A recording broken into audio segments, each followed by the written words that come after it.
ሰላም ጤና ይስጥልን። የጊዮን ዜና መረጃዎችን እነሆ። ሻለቃ ዝናቡ ልንገረው የአማራ ፋኖ ብሔራዊ ኃይል ማዕከላዊ ኮማንድ አባልና የአማራ ፋኖ በጎጃም ምክትል ሰብሳቢና ወታደራዊ አዛዥ የባህር ዳር ህዝብን አመስግነዋል። ጽናት ውድ አማራውያንና የትግላችን ደጋፊዎች፣ በበደሎቻችን መብዛትና በመከራችን መፈራረቅ ተንኮታኩተን ያልወደቅነው ወድቀን ስለምንነሳ ነው። ጠላቶቻችን መውደቃችንን እንደ ጥሩ አጋጣሚ ተጠቅመው ጨፍቀው ሊያጠፉን ሲጣደፉ የእርግጫቸውን ኃይል ተቋቁመን ከወደቅንበት ተነስተን ሲያዩን ሁሌም ይደንቃቸዋል። ለዚህም ነው በተለያየ ጊዜ ስልጣን የተቆናጠጡ አማራ ጠል ገዢዎች አማራን ሰብረነዋል፣ እንደ ሲጃራ ረግጠነዋል፣ ቆፍረን ቀብረናል ወዘተ እያሉ በአደባባይ ሲዘልፉን ከቀብር እየተነሳን ከሲጃራነት ወደ ብረትነት እየጠነከርን ፈጽመን እንደማንጠፋ ያሳየናቸው። በአማራ ህዝብ ላይ የደረሰውን በደል በእኔ በወታደሩ አይደለም በብዙ ምሁራኖች ተተንትኖ የሚያልቅ አይመስለኝም።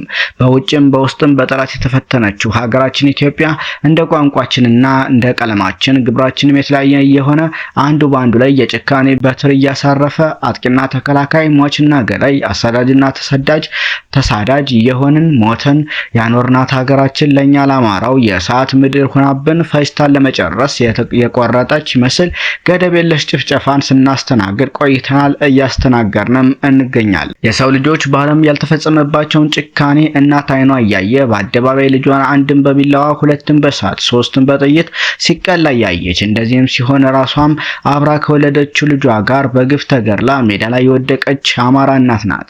ዓለም አደባባይ ወጥተህ የሰው ልጅ ኩላሊት ኢትዮጵያውያንን በሉት ብለህ ብትናገር ስንቶች ያምናሉ? እኛ ግን በእኛ ላይ ተፈጽሞ በአይናችን አይተናል። አማራዎች መለያቸው በቋንቋና በቀለም እንጂ በሰፈር ተለይተው እንዳልሆነ ግን የሰፈር ታጋዮች የተረዱ አይመስለኝም።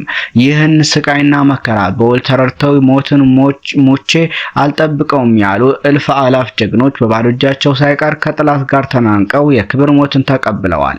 እኔ በመራው ጦርነትና እኔ ባለውበት ቀጠናም ብዙ ጀግና ወንድሞቻችን ከፊት ወድቀው በእንባ እየተራጨን በእልህ ገዳዮቻቸውን እየጣልን ተላልፈን እዚህ ደርሰናል። በየምሽጉ የወደቁ ወጣቶችና ጀግኖች ከዓይናችን ብሌን ላይ የምስላቸው እንዳወዳደቃቸው ተቀርጾ ተቀምጧል። ለትግሉ ታማኝ ለዓላማችን ጽኑ ከሚያደርገን ዋናው ቁልፍ ጉዳይም ትግላችንን አደራ እያሉ ጠላትን ጥለው የወደቁ አርበኞቻችን ባላደራዎች ስለሆንን ነው። የጦርነትን አስከፊነት ለአማራ ማስረዳት ለቀማሪ ማርዳት ነው።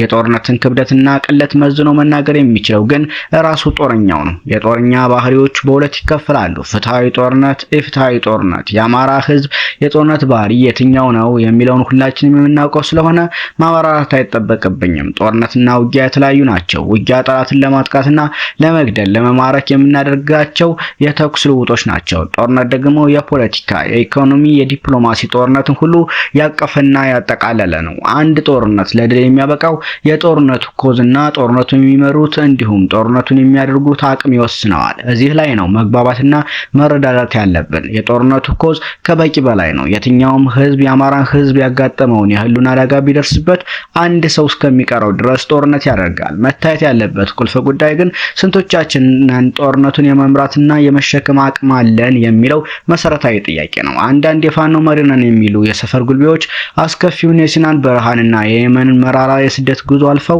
ራሳቸውንና ቤተሰባቸውን ለመርዳት ከእገታ አምልጠው በሰው ሀገር በሰው ቤት ተቀጥሮ ከሚያገኙት የዕለት ጉርስ የተረፈቻቸውን ገንዘብ ለትግሉ የሚልኳትን ገንዘብ ተቀብሎ ራሱን ያደለበና ደንዳና የፋኖ አመራር ጦርነቱ 40 ዓመት ቢፈጅ ጉዳዩ ያላደረገ አለ። አንዳንዱ የፋኖ አመራር መነሻውም መዳረሻውም ለይቶ የማያውቅ በተለምዶ ዓላማ ቢስ የምንላቸው ከዘረፋ የዘለለ ትግል አያደርጉም። አንዳንዶቹ የፋኖ አመራሮች ከምንዋጋው ጠላት ተልኮ የተቀበሉ ሰርጎ ገብ ሲሆኑ ትግሉ ለመበተን ያገኙትን ክፍተትና መልካም አጋጣሚ መጠቀም የሚፈልጉ ሰላዮች ናቸው። ከነዚህና መሰል ዓላማ የለሽ የፋኖ አመራሮችና አባላት የተለየው እውነትን ያነገበ ለዓላማውና ለህዝቡ የታመነ በጦርነቱ ጸንቶ የቆመ ህልሙን ለማድረግ የሚታተር ከተንኮልና ከሴራ የጸዳ ጀግና የህዝብ ልጅ እውነተኛ ፋኖ ነው። ውድ የአማራ ህዝብ የምንታገለው የጠላት አይነት ብዙ መሆኑን በመረዳት ለእውነት ከሚዋደቁ ፋኖች ጎን ቆመህ ጦርነቱን ለማሸነፍ የራስን ሚዛን ማስቀመጥና መደገፍ ያንተው ነው።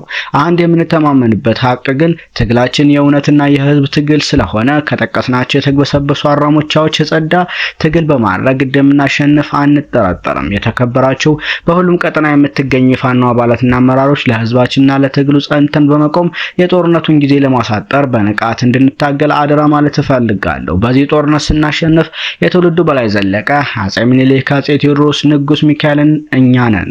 በዚህ ጦርነት ከተሸነፍን ደግሞ የታሪክ ጭምር ተሸናፊዎች ነን። በመጨረሻም በባህር ዳር ከተማ በአገዛዙ ተጠርቶ የነበረው የድጋፍ ሰልፍ በእንቅስቃሴ ገደብና የስራ አድማ በማድረግ ያሳያችሁ ትዕይንት ለኛ ለልጆቻችሁ የጀመርነውን የህልውና ተጋድሎ የመጨረሻውን ውጤት በድል ለመፈጸም የሚያስችል ሞራል ሰጣችሁናል። ስለዚህ ተግባራችሁ ደግሞ የአማራ ፋኖ በጎጃም ወታደራዊ መምሪያው ኮርቶባቸዋል። አዲስ ትውልድ፣ አዲስ አስተሳሰብ፣ አዲስ ተስፋ ሲል ገልጿል። ይህ በእንዲህ እንዳለ እንደ ፋኖ እስቲበል አለሙ ገለጻ ከሆነ ባህር ዳር ብልጽግና የጠራውን ሰልፍ ከሽፏል ሲልም ገልጽና ጥቂት የሚባሉ የሴፍትኔት ተጠቃሚዎችና ወደ ቤተክርስቲያን የሚሄዱ ምዕመናንን በማስገደድ ለማሰለፍ የሞከረ ቢሆንም የአማራ ፋኖ ብሔራዊ ኃይል በጎጃም የተሰጠውን ማስጠንቀቂያ በመቀበል የባህር ዳር ህዝብ በብልጽግና ሰልፍ ላይ ሳይገኝ ቀርቷል። በዚህም የአማራ ፋኖ ብሔራዊ ኃይል የሆነው የአማራ ፋኖ በጎጃም ለባህር ዳር ህዝብ በጭንቅ ውስጥ ሆናችሁ አፈሙዝ ተደቅኖባችሁ የትግሉን ዓላማ ተረድታችሁ እምቢ አንሰለፍም በማለታቸው ምስጋናችን ላቅ ያለ ነው ሲልም ገልጿል። ሰልፍ አስተባባሪዎች በዛሬው ዕለት እርምጃ ልንወስድ የነበረ ቢሆንም ለምስኪን እናቶቻችን ስንል ያለፍናቸው ቢሆንም በቀጣይ በስም ዝርዝር ላይ የተያያዝን በመሆኑ ህዝብን በመካር ለብልጽግና አሽከር በመሆን የሰሩትን እርምጃ የምንወስድ መሆኑን እናሳውቃለን። ደብረ ማርቆስ ከተማ ከዚህ በፊት ለብልጽግና በመላላክ ሰልፍ ያዘጋጁትን አካላት ከዚህ በፊት እርምጃ የወሰድን መሆኑን እናስታውሳችሁ። ህዝባችን የብልጽግናውን በር ነቅንቆ አፍርሶ እዚህ ደረጃ ላይ እንዲደርስ አድርጓል። የሚቀረንን ትግል ምዕራፍ እንደከዚህ በፊቱ በንቃት እንድትከታተሉና ድጋፋችሁ እንዳይለየን ስንል በአክብሮት ጥሪያችንን እናስተላልፋለን ሲልም አክሏል። እንዲሁ ጠላት መግቢያ መውጫ አጥቷል። የአማራ ፋኖ ብሔራዊ ኃይል በጎጃም ቀጠና አንደኛ ክፍለ ጦር ባህር ዳር ብርጌድ በዛሬው ዕለት ሰኔ 5 2017 ዓ.ም ጠላት ወራሚት ቀበሌ ጭጫና አታንጉሳ ጎጥ ላይ የተለመደውን የሐሰት ድራማ ለመስራትና የአርሶ አደር መሳሪያ ለመሰብሰብ የተለያዩ የማታለያ አጀንዳዎችን በመያዝ የተጓዘውን የጠላት ኃይል በረሃኞቹ ተወርውረው በመሄድ ጠላትን በድሽቃና በብሬን እየደበደቡ በመጣበት እግሩ ቀጥቅጠው መልሰውታል።